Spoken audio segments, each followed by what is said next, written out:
All right. Looks like the waiting room is slowing down a bit now, so we'll go ahead and get started. Welcome everybody to our Missouri Open Door workshop for February.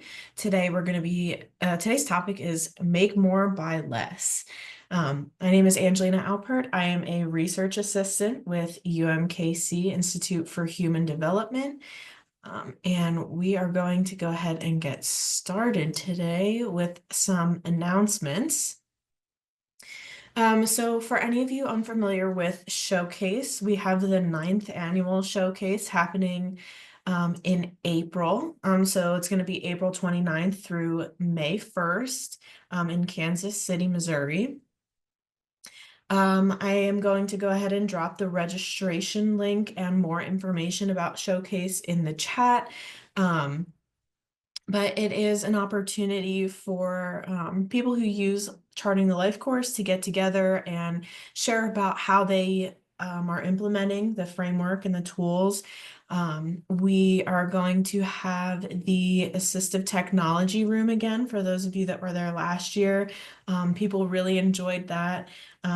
David and Scout from Missouri Assistive Technology set up this awesome room organized by Life Domain, and we talked about we had a whole bunch of different devices that everybody was able to see how they worked. So that was a really fun time. We also, for anybody familiar with Dan and Sam Habib, they create movies, and we are going to be doing a showing of their newest one called The Ride Ahead this year, and we're super excited about that. They're going to show it and then do a Q&A afterwards, so we're super excited for that. Registration is still open, and call for sponsors and exhibitors is still open as well. And then a little bit about No Wrong Door. Its goal is to transform the way people access services in the community. So it aims to support individuals and caregivers to make decisions on complete and accurate information for options for anyone seeking long-term services and supports, regardless of age, income, or disability. So UMKC IHD was the designated lead for the No Wrong Door grant, and Missouri Assistive Technology was one of our many partners on that.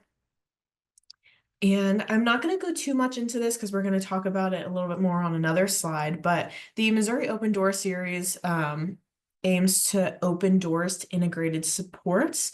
So we have two different ones, one on technology, which you're at now, and then the other one is on eligibility specific benefits. So we talk about Medicaid, Medicare, and different state services that are available. Um, so we talk about integrating supports and services into an individual's life. At times when a person is only focused on those eligibility specific formal government benefits, it tends to seclude them from the family and the community that they want to be a part of. And that could be unintentionally. And so we want to make sure that we are using different types of services and supports and integrating them throughout a person's life. That way they're able to be part of the family and community that they choose. So a little bit about Charting the Life course for anybody that's unfamiliar. It's a framework and set of tools that helps you think differently about your vision for a good life, setting high expectations, and integrating multiple types of supports. And it helps you organize your ideas, visions, and goals, as well as problem solve, navigate, and advocate for supports. So today, Scout is going to be talking about DIY types of assistive devices. So I just wanted to give a little bit of context for that within Charting the Life course with supports. So this is our integrated support star. So these are the 5 different types of services and supports, starting with personal strengths and assets. It's the skills or knowledge or life experiences, or personal belongings and resources that a person has. Relationships, whether it's family, friends, acquaintances, neighbors, those eligibility specific ones that are based on age, geography, employment status, or if they require a disability or specific diagnosis. Community-based are going to be places in the community that anybody would have access to. There's no eligibility requirement. So parks, schools, group memberships, organizations, or public resources. And then technology, which could be a lot of things, as we've learned on these series. Personal, like everyday technology, environmental technology. And so our goal when using different types of services and supports is to be creative. When we think about filling out the star for somebody, it's all about, using your creative ways to find services and supports that others might not think about. And so that is kind of our focus for the day. So I just wanted to set us up with that. And then I'm going to go ahead and pass it over to Scout, and he's going to take it over. All right. Well, first off, just thanks everybody for joining us.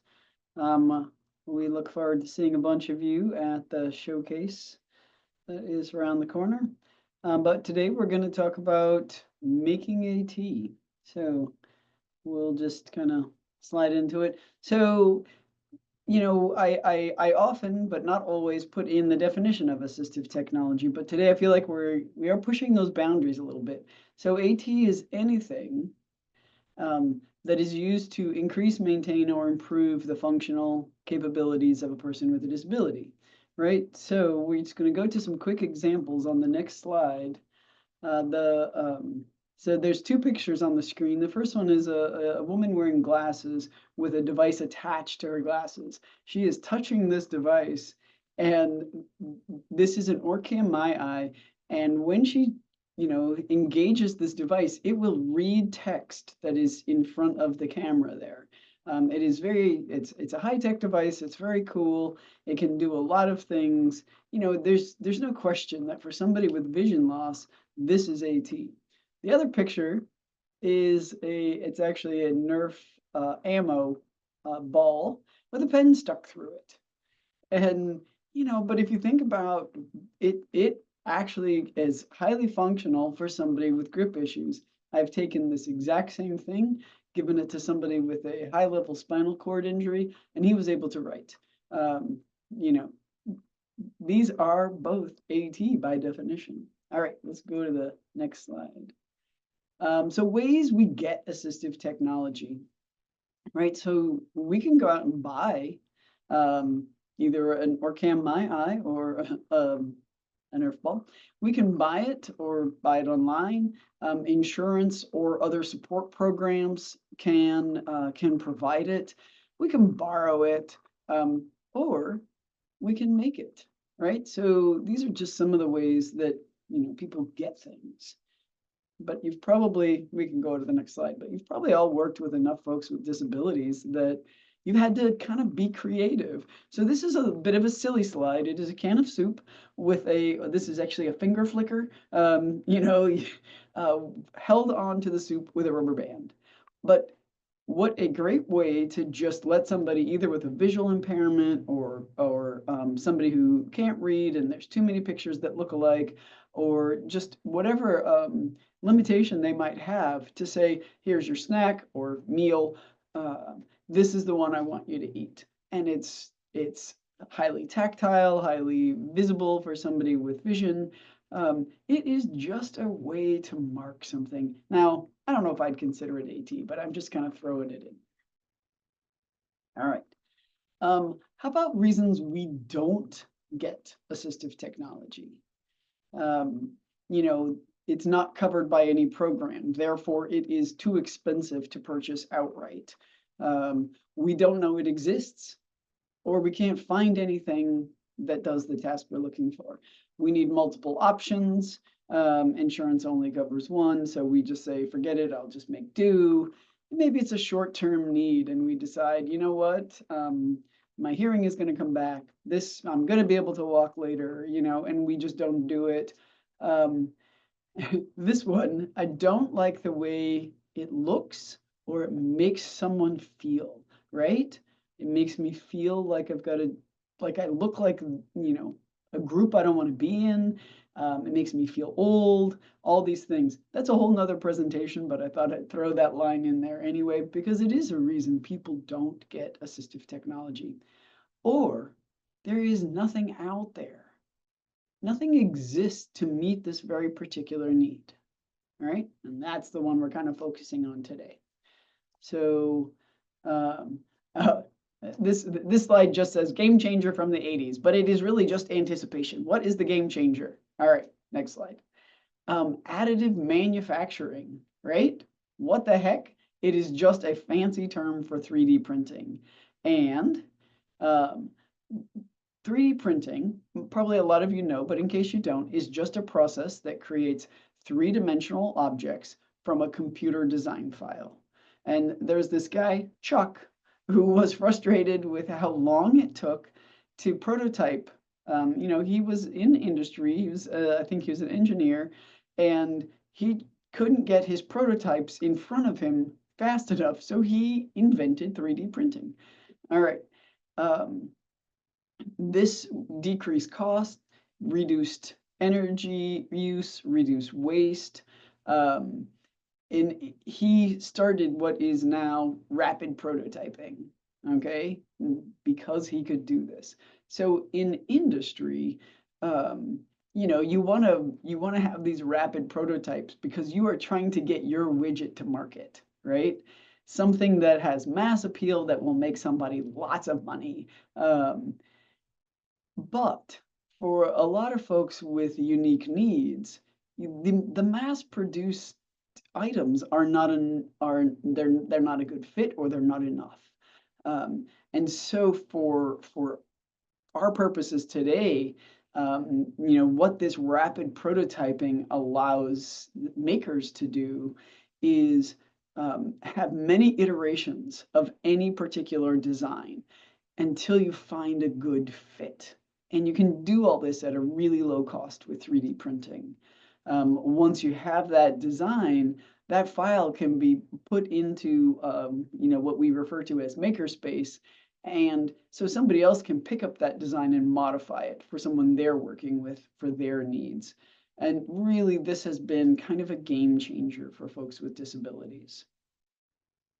All right, so I have an example here. So this is an extended opener. It, you know, the head of it goes around like a bottle cap, and then there are two handles that you squeeze together, put some tension on there, and gives you a lot more torque because it's got handles. Good design. However, somebody took this design and modified it to make a very extended opener. So we have an extended opener and a very extended opener. The difference is just longer handles. But I will tell you that it's a great difference. So it went from a good design to a great design. The longer handles make it so much easier to use, requiring so much less grip strength. Somebody was able to take this and modify it and make it a great design. Her name was Kyle Ann. Anyway, doesn't matter, but you know, we can do this. 3D printing can also be highly customizable. So on the screen, there's a young person who was born without a developed hand, and there was a class project who was trying to make a prosthetic for somebody. They got paired up with this young boy, Dante, and in moving forward with this project, they found out that Dante loves Spider-Man. And so they created him a 3D printed prosthetic that is designed like a Spider-Man hand. I mean, it looks just like Spider-Man's glove, basically. So, I mean, think about this kid who was in school and, you know, he's different than the other kids. And he's still different than the other kids, but now like he is a superhero. He's got a superhero arm. It's just, I don't know, I think it's very cool and very functional. They made sure that Dante's hand stayed very functional and looked like Spider-Man. All right. So the maker community. First off, the first one is a lie. Um, the maker community as a whole is not really disability focused. There is 1,000, people out there making stuff, but there is a subset of this community that is very disability focused. So that's kind of what I'm going to talk about today. It's a very collaborative community. A lot of the files are shared no cost. There is a cost for some. Many of them can be modified, so the person who made the file, they can lock it down and say, this is my design and nobody can change it, or they can say, here's my design, take it and run with it, right? And it really is an international community. It's pretty cool.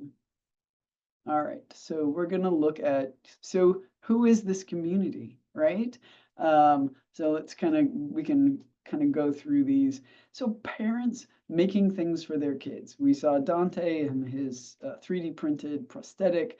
You don't have to go that far. You can 3D print, or make kind of anything to support your own kid. But also you can be a kid making things for your parents, right? So if a kid has a 3D printer and they might want to put in, make that very extended opener to help one of their parents who may have grip issues open jars. Professionals helping clients, we all kind of do this, I think, in a lot of ways that we don't even think about as, well, I'm a maker. But we all want to make things work for our clients. But there's a couple more groups, community members helping folks they don't know or they just met. It might be university folks helping somebody who's reached out. What else do we have on this list? I think there's a couple more. You have one more, yeah. Tinkers, engineers, hobbyists, do-gooders, teachers, students, anybody can join this group and be a maker.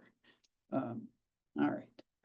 So I want to quick throw some resources at you. These will all be in the follow-up email as well. But Makers Making Change, the first thing, Angelina, if you'll hit that again, the first thing you see on this slide is join the community. It's not a cult, but it is a group that always welcomes more folks in, right? Like, be a part of this. And this is Makers Making Change is a great place to get started if you're looking at like, what do I do first? What am I going to try? And then if you'll one more hit, Angelina, I would recommend just like popping into this tab that says assistive devices, and it takes you right to the whole list of their design products. But if you want to go other places on this website, there's just a phenomenal amount of resources. All right, the next one is Thingiverse. Thingiverse is not disability specific. It is basically 3D printing specific. But if you type in assistive technology, you'll get hundreds of designs, and many of them are free of charge. Okay. Another one we have, atmakers.org. I will admit these are like a little more techy. So if you want to really like nerd out and help someone, this has more high-tech builds that include other components. There's a lot of gaming access on here, but these guys are smart. Okay, I did not put, before we go into this, I did not put Volkswitch, but if you want to add that in, it's VOLKS SWITCH. It's probably a .org, but I'm not 100%. But Angelina looks like she's on it. If you want to start 3D printing, that website has all kinds of information about like how to choose a printer, like the very basics. He's also got his own ideas. It is one guy, but he's just got a lot of resources loaded on that page, and you could live there and do lots of good in the world. All right, so let's talk about making. So what happens? You start with an idea, right? Somebody maybe comes to you and says, this is my need. All right, so what the next step is, does it already exist? I worked with these college students and they were trying to recreate something that they just had not Googled enough. If it already exists, really consider whether you're making it. So does it already exist? Let's say, yes, it does. And then we're going to look at, is it affordable? Is there a wait time? Is it something that needs altered? So if it exists and it's good and you just didn't Google it, maybe stop there. But if it's a design that needs altered, we look at this. Does it exist in the marketplace? No. All right. So now we're going to look at, is there a file already out there in Makerspace? Is there another DIY solution, right? So you have an idea, maybe somebody else had the same need and it's already there and you don't have to reinvent the wheel. So you can do some digging around in Makerspace and see if you can find this solution. All right, so then you're going to go to, can I make this, right? Do I realistically have the skills it's going to take to make this device? Do I have the materials it's going to take to make this device? And is it cost effective? If you're being paid to do this, are you really spending your time wisely? Is this building your skill set? And if you're doing it on your own, you can spend as much time as you want, right? All right. But what if you want to build something for other people, right? So is it intuitive and or customizable? So if I'm going to create something kind of complex or even simple and ship it to somebody, maybe it's somebody I don't know, are they going to be able to set it up? Are they going to be able to use it? If something goes wrong, are they going to be able to troubleshoot this? Or is somebody around them going to be able to do that? I mean, think about setting up a smart home device. When you walk away, can they troubleshoot that? It's no different in Makerspace. And can it be adapted for other needs, or is it just so incredibly specific that it is just for one person? All right. All right. Every once in a while, we take a commercial break. So we're interrupting this like go out and make with an intermission from Safety Sarah. Are you sure about that? There's a guy, Angelina told me who he was. I don't watch the show. I just picked the image. Um, okay, so in this, I always have to tell you, use your good brain to be cautious. Is there weight bearing involved, right? Is this something, are you trying to make something that is providing stability or support, right? Are there dangers, potential dangers that you haven't thought about, even just like sharp corners or potential damage to somebody's device? Or is it used for eating?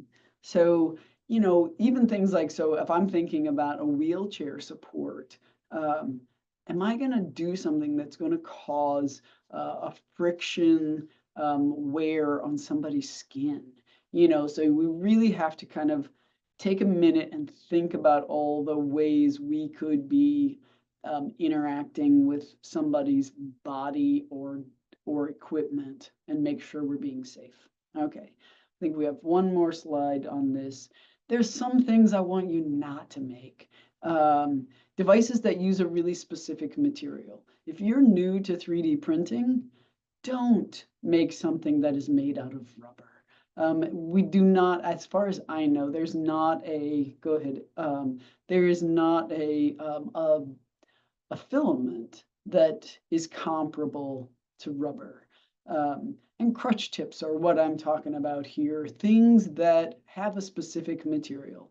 Don't start out making things for food or things that would go actually inside someone's body like silverware.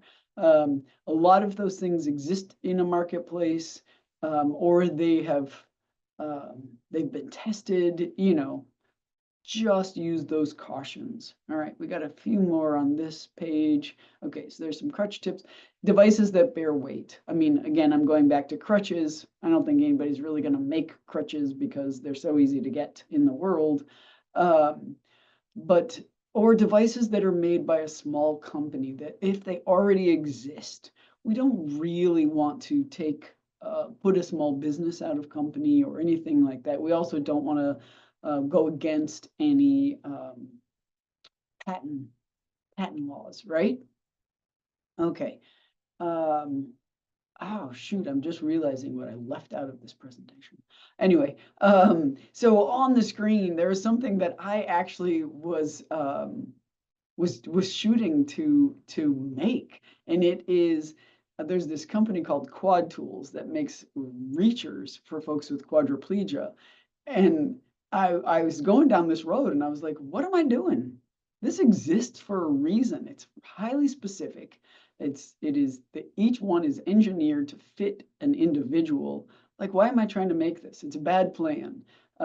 This company does it and they do it well. Yes, they're expensive, but there's a reason for that. So don't make those kind of things. So, all right, now back into make it. Do it, try it. As Einstein is saying, imagination is more important than knowledge, most of the time, right? So there are all kinds of ways to just use your brain and let it go and see if you can create something that will help someone. There's all kinds of materials. There's corrugated plastic, PVC, moldable plastic, cardboard, regular plastic, wood, 3D printing, anything you can think of. I'm going to show a few examples coming up. Okay, I feel like I've run through this now. I've almost gone too fast. So I'm going to slow it down a little bit. On the screen is corrugated plastic. Now this is signboard, like election signs. There is a simple, there's a simple holder on the screen. You could hold paper, you could hold a tablet, even a book on this. I love this design. I just kind of created it myself. It folds flat. It's just corrugated plastic. I have one of these with cardboard and binder clips. Man, you could, make this in a second. If you'll notice, the two front binder clips, that are actually holding that front support. There, you just cut a little notch, and that binder clip handle piece just notches into there, and then creates that stop in the front of this. So really simple design. Anyone just about can do this. Now, the other small inset picture is a tool called a Coral Claw. So when you're going into making, you're not going to know all the tools that are available. You're not going to know all the things. If you grab election sign material, I highly recommend grabbing a Coral Claw. You can buy them online for like 20, 25 bucks. They can make a huge difference with cutting corrugated plastic. If you want to reach out and find a wealth of information about, somebody who's already done a bunch of this, there is an image of a book on the screen called Make Stuff and Love People, Assistive Technology Solutions in Minutes. This is book 3. It was written by Therese Willcomb, and she has done a little or a lot, of a lot of things.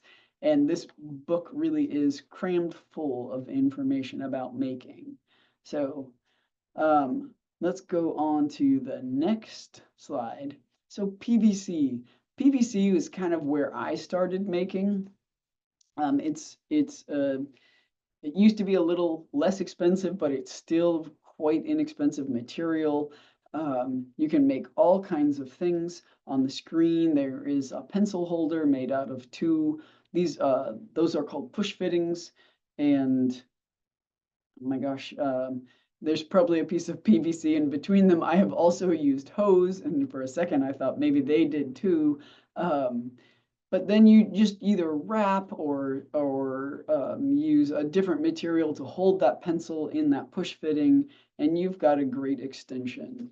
The picture in the middle is a taken apart um, stand, like tablet stand. So you push all those pieces together, and then there's two T pieces joined by a pipe in the middle, and that actually will rotate. And so you can put that tablet at any angle, and the front 90-degree push fittings go up, and so they keep that tablet in place so it doesn't slide off the front.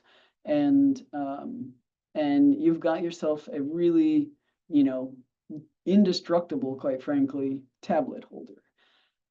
On the right, I believe, is just a little stand for a switch. So if you don't want your switch flat on the table, you could make a little PVC stand, and then you've got an easier way for someone to access a switch. PVC is very slick, so you would have to put that. This one is shown on a piece of mat to keep it in place. The tool on this page is a ratcheting PVC pipe cutter. You can cut PVC with a miter box, or you can cut PVC a couple of different ways. But I find the very easiest is the ratcheting PVC pipe cutter, and that is pictured on this page. All right. Moldable thermoplastic. I just have it called moldable plastic, but it really is thermoplastic. There is basically a never-ending amount of things you could make with moldable thermoplastic because you shape it yourself. Now, if you can see this image, there's a bag of what's called white morph on there, and in front of it, there's a pile. This moldable thermoplastic comes as very small plastic beads. And all I do when I use it is I put like a coffee cup in the microwave, get that water nice and hot, dump those beads into the water, and they go from white to clear. And when they're clear, they are absolutely moldable. And you are taking it almost like silly putty and shaping it into what you want. So on this page, there's some zipper pulls. So zippers can be tough for folks. And you can add this onto a zipper. It's gonna mold right on there and just increase that size. They added some coloring. Most of this thermoplastic comes white, but you can add coloring to it after you get it hot. I don't know what they're called, but the first image has just the kind of like wing nuts made for bolts, but you can make whatever you want out of it. And then the third image, and this is one that I do want to kind of caution you, has a wrist cuff that also is holding a phone. So great, you can put this kind of on anything, anywhere, but just be aware. Just be aware that it is going to adhere to what it touches.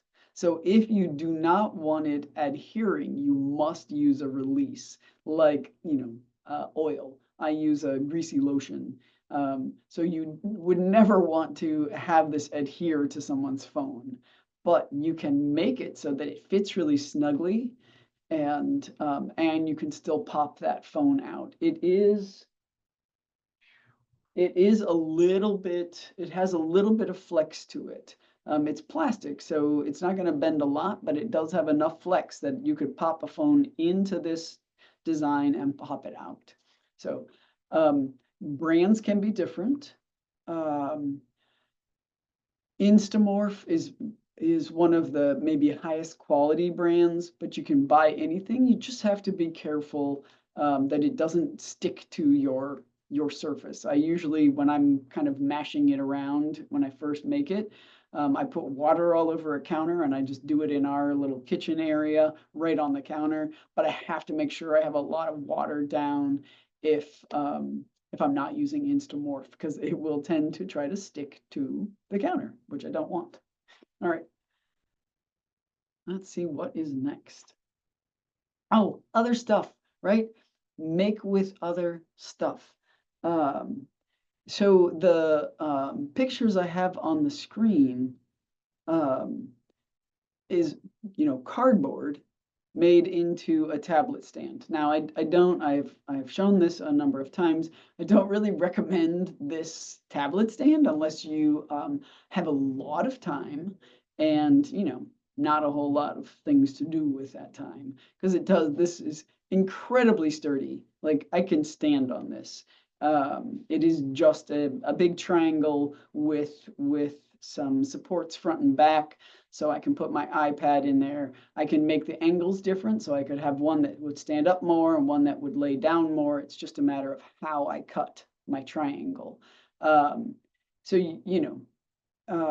this one I put in here because I do like the I have some kind of heads on the end of this tablet stand, and those will keep an iPad in place. So you think about somebody has a stand, but they're knocking it off, their table or their tray or whatever. And so actually just adding some of these carryover heads, if you will, I actually put an iPad in it, knocked it off the table, and the iPad stayed in there. So the great thing about making things with cardboard is it is available, it is free.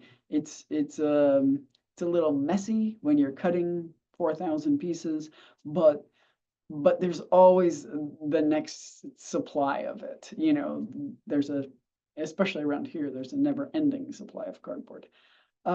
There is a large rubber band around that device. That's not what's holding it together. That's all glued together and weighted down while it was glued. But that rubber band adds that resistance to keep that iPad more in place there. On the other picture is a piece of PVC tubing with it's a 5-inch rubber band, same as in the other image, that is used for a cuff. So you could I just cut slits in my rubber band, and you can stick your hand through that, what then becomes a cuff. I have inserted a small, basically the giveaway of lock line, which is bendable, and then shoved a paintbrush in the end of that. But what a great and easy and free way to make something doable for someone really quickly. I mean, that is some rapid prototyping there. Is that the end of my slides? Oh, I have more stuff. Okay. Sorry. So there's a few images of 3D printed things, something to hold scissors, so that it makes cutting easier, a support for a cup, an extension for a light switch, a little piece that goes on the back of a knife so that you can have a rest for your hand and make cutting safer. I mean, there is almost no end to the amount of files that already exist. And then sometimes you can modify them if they don't fit your needs. All right. We can get some high-tech stuff. So that was some low-tech stuff. Here's some more prosthetics, and these are actually 3D printed as well. There's a whole group. If you have interest in printing prosthetics, there is a whole group dedicated called eNABLE, dedicated to building prosthetics for folks. I just saw on their group chat today, there's somebody who's actually willing to build prosthetics for anybody's pet internationally. So if you know somebody in Ghana who has a three-legged dog and they want a prosthetic, there's people out there for you. Okay. Oh, these are so fun. Okay, I forgot that I had these in here. So the first image is of a woman holding up two cards. The first card is a relaxation thermometer. The second card says, "How big is my problem?" Right? So these are just gauges. So you can gauge your relaxation or your problem, whatever. So these are cards that that existed. And somebody took these and added a pipe cleaner with a bead on it. So I can now visually move that bead up and down and indicate to somebody where I am in my relaxation to blowing my mind, gauge. Or I can move that bead as I realize my problem is maybe not as big as I had made it. But it's just these simple things that can make a tool so much better. The next image, this is the best image I could get, and I'm not very good at embedding videos. This little kid is standing in front of the parts I'm about to describe. So there's a boy standing with his hands up. He's quite excited because if you'll see, there are two scarves that have been shot out of the top of a tube, right? So there's a tube that is winding its way, up a 6-foot fence, up, back and forth, and up and down. And so when he engages this device that I'm going to tell you, those scarves shoot through this clear tube, so he can actually watch them, and then they shoot out the top hole. So it is just clear tubing, like I'm going to say 4-inch tubing from the box store, like Home Depot or Lowe's, that is attached to a battery-powered leaf blower that is attached to a switch. So really, any kid can do this activity. It's really cool the way we can put like everyday things together. And then you think about like maybe kids in PE that, some kids could go in, hit the switch, and then their job is to catch the scarves.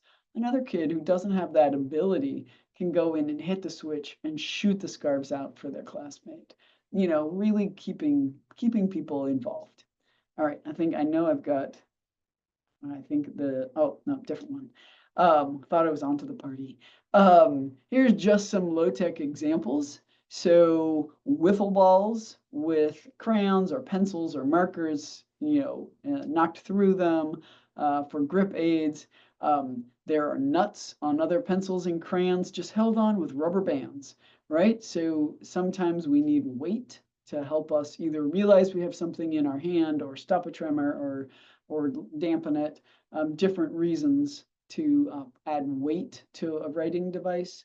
I love this ruler, and I believe this is just glued on. It's a drawer pull that like I said, I believe is just glued on to the ruler. But what a great idea, right? Rulers are hard to hold on to. They're hard to keep in place, but put a handle on there. How fantastic. You could inset your screws. You would just, if you want to screw it on there, you just have to be careful. The next one is like super low tech. It is a miniature water bottle. And I believe that the folks who did this just took like they just melted, I don't know, with a soldering iron probably, melted a hole in the cap of the water bottle and put a paintbrush through there and held it in place with a wiki stick.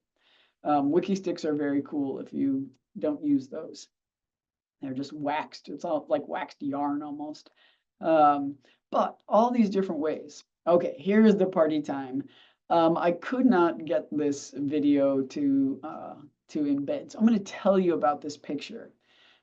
In this picture, there is a PVC frame wrapped in clear plastic with a fan on the bottom. I may have shown some of you this before. So this was designed that came out of our office. So in here, there's a bunch of balloons inside that little cage, and there are also lights strung up and down the frame of this. So the whole thing is attached to um, uh, uh, basically an interface, and so there are lights, a fan, and music attached on on a couple of switches. And there's kids all around this frame. And there's a big arrow pointing to the girl who's in control. And and I believe it was either like Casey and the Sunshine Band or Kool and the Gang or somebody. It was a really fun song that she was starting and stopping for her whole class. She was the DJ for this, party basically. And I just look at this and I think like what a cool thing. And like I said, we designed that here and I put it out there and this guy took this design and his name is Jeff and he works for Longview School. And so he's using this design with his students. He's also the one that designed the leaf blower scarf thing. Um, but he just uses any creative way he can do to engage his students. And I'm sorry, I'll try to get the link for the follow-up handout that we have so that you can see how very engaged these students are. It's very cool. All right, okay. If you don't have a 3D printer, there's lots of places in the community you can find them. You do not have to print yourself. High school and college programs have them, engineering programs, community maker spaces, disability organizations, libraries. There's your neighbors, your cousins, like there's lots and lots of ways that you can get something 3D printed without having one yourself. And how do you connect? I will tell you that monthly, out of this office, we hold a maker roundtable that anyone in the country is welcome to come to. You have questions, you can bring them there. You can go to Makers Making Change. You can go to the AT Makers and Users group on Facebook. That is moderated by the AT Makers the folks who do that AT Makers website, but they are totally open to low-tech questions that does not all have to be high-tech. You can go to your local IL center and they can probably hook you up with some makers, sometimes senior centers and SB40 boards, teachers groups. You might be a maker and you're looking for somebody with a problem. So, reach out to somebody and say, hey, I'm available. And I guarantee you there's folks out there that will take you up on getting some help. If you are a maker looking for somebody who has a need, Makers Making Change is really a great place to start. So, but locally, teachers, senior centers, IL centers are great places to pitch in. Okay. Whew. All right, guys. Going to throw in another thing, but if you have any questions, feel free. I think you can unmute and you can ask a question. You can throw it in the chat. Feel free to reach out to me if you have any questions. I can't answer every 3D print question, but we are, we're learning more here every day about 3D printing. And so we will answer anything we can and send you on to smarter folks if we can't answer it. But you're very welcome. But if you have questions about anything else, how do I use this tool? What's the best? What are some other options? Don't hesitate to reach out to us. All right. I am going to go ahead and just toss up the next slide while we're waiting to see if anybody has questions. Like Scout said, you can toss them in the chat. Otherwise, you might have to raise your hand and I can unmute you. The recording gets posted to Charting the Life course YouTube channel. I'll go ahead and drop that link in there. But you also will get a follow-up email from us as long as you have registered, with the recording, a PDF of the slide deck, and any additional links that We'll we send a talked about. resource page with all those things on there. Yes. So I already had that one loaded in there. So that's the registration link for the March mod, but there is the YouTube channel in that next link. And there's a playlist for both all of the technology mods and then one for the benefit mods as well. So if you wanted to go back through any of those and look for those are there. And then this is just the upcoming schedule.